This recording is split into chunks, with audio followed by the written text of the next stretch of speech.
Juma kuni Imom Ibn Qoyyim rahimahulloh aytadilar: Juma bayram va ibodat kunidir. Jumaga o'tar kecha, payshanba oqshomidan to juma kuni shomgacha bo'lgan har soniya hasanotlar xazinasidir.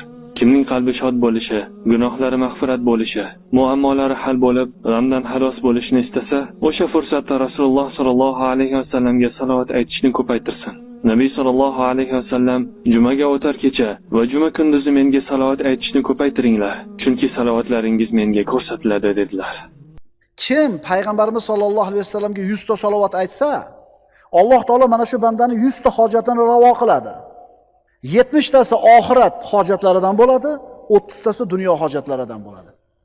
Kunda bitta hojatingiz ravo bo'lsa, o'zi qanaqa xursand bo'lib ketasiz-a? Ertaman chiqib kech-kech yurasiz, bitta problemangizni hal qilib kelsangiz, bugungi kunim yaxshi bo'ldi. Bitta problemamni nima qilib oldim? Robbing 30 ta muammoini hal qilib beradi. Agar salovat aytsang 100 marta.